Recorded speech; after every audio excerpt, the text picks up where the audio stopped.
والسراج المنير سيدنا وشفيعنا وحبيبنا وأسوتنا محمد صلى الله عليه وسلم وعلى آله وأصحابه وأتباعه إلى يوم الدين.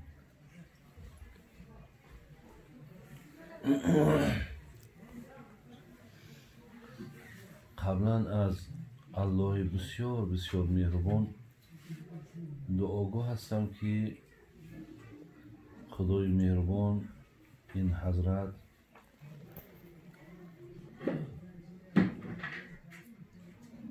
داملا محمد طیب یا شیخ محمد طیب هر چی که گوییم انشاءالله در راست ایشان خداوند رحمت و مغفرتشون کنند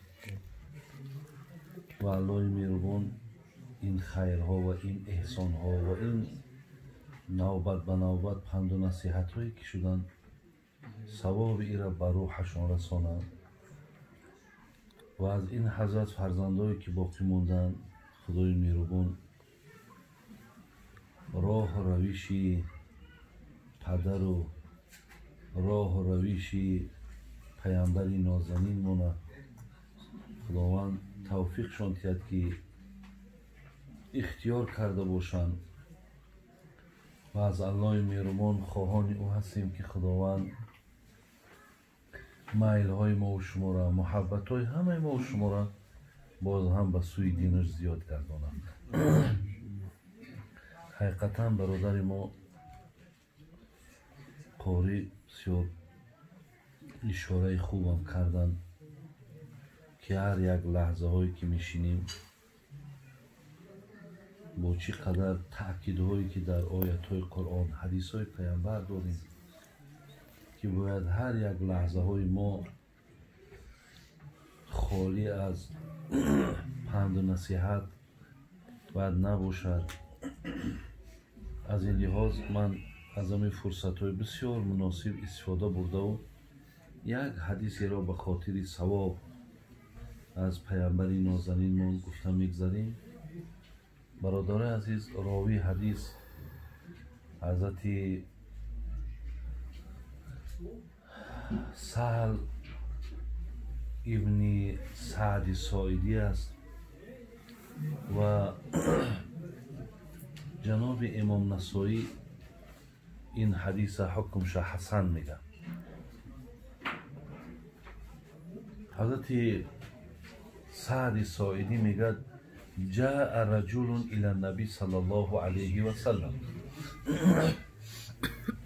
برادران عزیز و گرامی یک نفری میگه نزد پیامبر نازنین آمدن و قال دلنی علی عمل اذا عملته احبنی الله و احبنی الناس. میگه وقتی این مرد پیش پیامبر نازنین در داخل شید از پیامبر پرسید که دلالت کن مرا بر عملی که هرگاهی که پایبند همون عمل شوم هرگاهی که انجام دهنده همون عمل شوم الله و مردم مرا دوست دارند.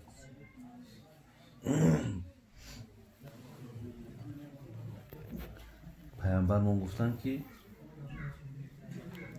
اذهب فی دنیا یحبک الله و اذهب فی ما عند الناس یحبک الناس. پیامبر نازنین گفتن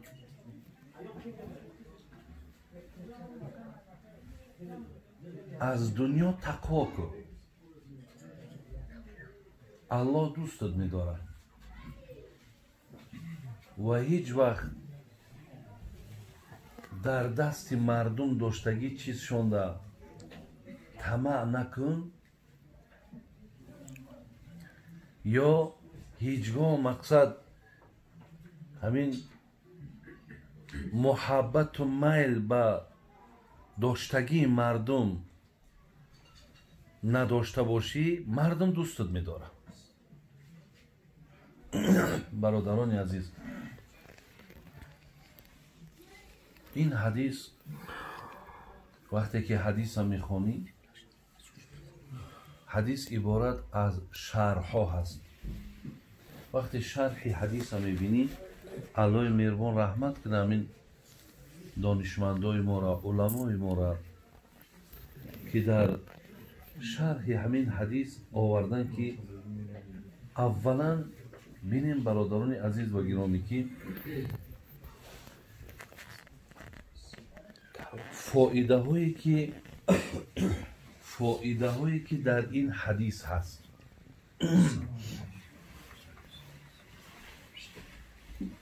فایده هایی که در این حدیث هست، یکی از فایده های این حدیث برادران عزیز این است که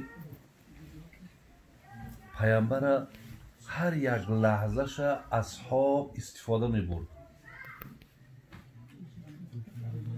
ولی بینین در خدامون هم همین مسئله هست که وقتی یک اهل علم در یک محفل که حاضر می شوند، آدمانی که انشاءالله میخواهند که استفاده برند، هیچ وقت مقصد داملو را نمیگذارند که وقتش به خالگی بگذره، از او یکی استفاده میکنن.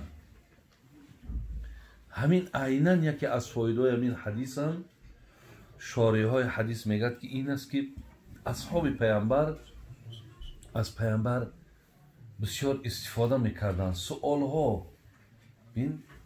ها میدادن، جواب میگرفتن.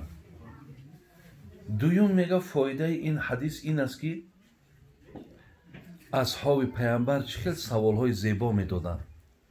شما بینید برادران که دولنی علی عمل اذا عملته احبنی الله و احبنی الناس. چقدر سوال زیبا هست، چقدر سوال بی‌نهایت خوبه که ای پیامبر مرا دلالت کن بر یک عملی که انجامش دادم، الله و رسولش الله و مردم مرا دوست دارن. از این لحاظ برادرای عزیز و گرامی، ما مثل این سوال ها در حدیث ها بی‌نهایت زیاد داریم.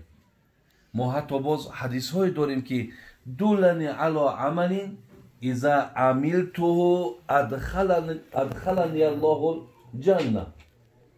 حتی ای پیامبر دلالت کن مرا بر یک عملی که انجامش دادم داخل جنت شوم. سوال هایی هست از پیامبر میکردن، مثل سفیان ابن عبدالله پیش پیامبر آمد و از پیامبر گرامی سوال کرد، ما اخوف ما تخاف علیه. حضرت در حق ما از چی چیز بسیار میترسیم؟ یعنی چی چیز هست که ما خودمان از او احتیاط کنیم؟ برادرای عزیز، این حدیث ها تعلیمات شبیه است که ما باید که سوال های درست، سوال های بسیار با مورد، سوال های بسیار لازمه باید پرسیم. دیگر ببین که میگم محبت همین صحابه را ببین که مرا بر یک عمل دلالت کن که تا من در محبت الله داخل شوم. یعنی پیامبر کنی یگان چه عملی باشد، اگر پیامبر گرامی هر عملی از سختی ها و مشکلات هم که میشید میگفت، این نفر سوال کننده حتما او را اجرا میکرد، به خاطری که او را الله مهربان دوست دارد. برادرای عزیز، ما حدیث بسیار طولانی هم داریم. خیلی حدیثی بگیم انا قریب یک ورق، نصف ورق همین حدیث است که امام مسلم میاره در صحیح خودش که وقتی که بنده ای را که الله دوست بداره، مقربترین همون فرشته که جبرائیل است فیرادش میکرده است. دعا جبرائیل، بین فیرادش میکرده است. برای چی؟ میگفته استش که اینی احب فلانا فاحبه فیحبه جبرائیل. هر نزد جبرائیل در میگفته است جبرائیل من فلانی را دوست میدارم، تا هم دوستش بدار.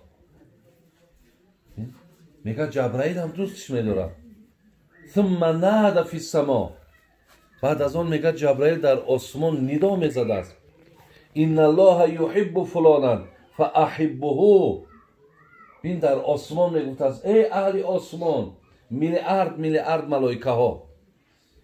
الله قرآن دا میگه و ما یعلم جنود ربک الا هو، بجز ذات من عدد فرشته های من، ملائکه من هیچ کس نمیدانه.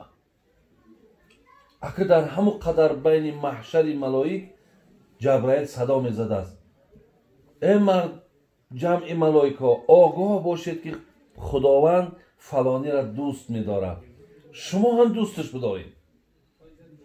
بعد از میگه ثم یوزع له فی الارض، بعد از آن میگه همین اعلان هم در روی زمین میکنه و محبت همو مقصد همین بنده را در دل مردم جا میکنه. از این لحاظه که این اصحاب میگه که مرا دلالت کن بر عملی که مرا الله دوست بداره و همچنان مردم هم دوستم بداره. پس پیامبر گرامی چی توصیه داد؟ چی راهنمایش کرد؟ گفت اذهب فی دنیا یحبک الله. ببین از دنیا احتیاط کن، زیرا ما در دیگر حدیث ها فتقوا الدنیا هم داریم، فتقوا الدنیا و اتقوا النساء هم داریم. از دنیا و از زن احتیاط کنیم. پس بین احتیاطی از دنیا چیه؟ زیرا که تاریخ ها را بخونی بسیاری از نفرها را دنیا فریفته کرد. دنیا با خودش وقتی که جذبش کرد، وقتی با خودش مشغولش کرد، از آفریدگارش و از مقدساتش ای همه بگیم این بنده را دور کرد. از همین لحاظ پیامبر گرامی میگه که شما احتیاطی در دنیا داشته باشید. مبادا به خاطر همین دنیا شما یکی ربطانه، یکی مقصد پایبندی تانه از دین تان نکنین. در آیت های قرآن فلا تغرنکم الحیات الدنیا آمده است. خداوند با همچون با یک ندای مهربانانه برای ما گوشزد دارد که بین یکی مبادای دنیا فریبتا نکنه. سعید ابن جبیر یکی از کبار تابعین میگه که میدونین که همین دنیا فریبش معناش چیه؟ یعنی لذایز نعمتاش ترا به خودش مشغول میکنه و شما از بندگی عقیب میمونین. اینا میگن فریب کردن دنیا. شیخ سعدی میگه تو را دنیا همه گوید شب و روز که هان از صحبتم پرهیز. میگه حتی دنیا هم تا نداد میکنه نه که قطیمه همنشین نشه، میگه با من رفیق نشه، از من کوشش که خطا دور بگیر. تو را دنیا همه گوید شب و روز که هان از صحبتم پرهیز. مده خود را فریب از رنگ بویم که هست این خنده من گریه آمیز. مقصد حقیقتا اگر در من داخل شوی، گفتی فضیل ابن عیاض که داخل شدن در دنیا آسان لیکن بیرون شدنش بسیار مشکل است. برای همین حقیقتا با تو من معامله میکنم و راسا میکنم، دایم مثال دهنت پری خنده وقتت خوش آید، نه که وقتی گسیل کردن در گریه کده میره. گرامی ما در دنیا مقصد در دنیا زندگی کردن، حیات به سر بردن، چخیلی که نمی حاضر ما و شما هستیم، اینها یگان خطا و یگان سهو و یگان لغزش نیست. فقط ما برادران عزیز در دنیا احتیاط کنیم که به خاطر دنیا همان خانه آخرت و مقصد خانه قبر و اینها را در تشویش نمانیم. همچنان در دوامش گفت اگر خواهی که مردم دوستت بداره، اینجا در گفت اینجا هم تقوا کن از آن چیزی که در دست مردم است. هوسخوری نکن در هر چیز. خداوند برای هر کس هر چی میده. ҳаваси мақсад додагии мардума нахӯ.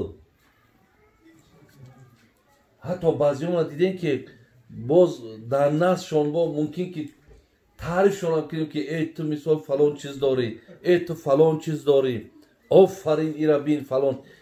ҳамин чизҳо арзиш надора охӣ. ҳамин арзиши ҳамра надорад. ҳол як қиссае дар ҳамун мукошафатулқулуб ай ҷаноби имом ғаззолӣ мегӯяд ки мега вақте ки марра сулаймон алайҳи салом, мега вақте сулаймон мегузашт ба назди як обиде, як одаме ки дар дастакш як тасбеҳу аллоҳро ёд мекард, аллоҳу акбар мегуфт, субҳоналлоҳ мегуфт. бин субҳоналлоҳ гуфтан мегирид. ҳазрати сулаймон ки бисёр лашкари калон дошт, молҳои бисёр дошт, мега гузашт.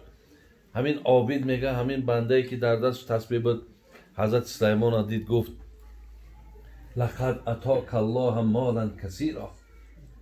ҳазрати сулаймон хуш ба ҳолот, ин қадар аллоҳ тара додай. мега ҳазрати сулаймон ба тарафи ҳам бандаи худо гашту гуфт латасбиҳатун фи саҳифати муъмин хайру мимма утия ибна доуда. як тасбеҳаке ки ту мегӯй, гӯ бачаам, як субҳоналлоҳе ки ту мегӯй, ин болотар ва беҳтар аст аз он чизе ки худованд бачаи довуда додай, яъне ҳазрати сулаймона додай. бар ҳамин пайғамбари гироми мега тақво кунед он чи дар дасти мардум ҳаст, мардум дӯстон медорад. вақте ки ҳаваси моли мардума хӯрдӣ, вақте тамаи дар моли мардум кардӣ, мардумам нағзат намебинад. аз ин лиҳоз ин ҳадис бародарони азиз ва гиромӣ моро ҳушдор метад ки хоҳем ки аллоҳ дӯстмон бидорад, дар дунё қадамона бо эҳтиёт монем ва донем ки ин дунё агар вафо мекард ба ҳамун пайғамбари нозанин мекард. акӯ ба ӯ ки накард, мо шумо мақсад кием ва чием, ҳар кас худша баҳоша битад.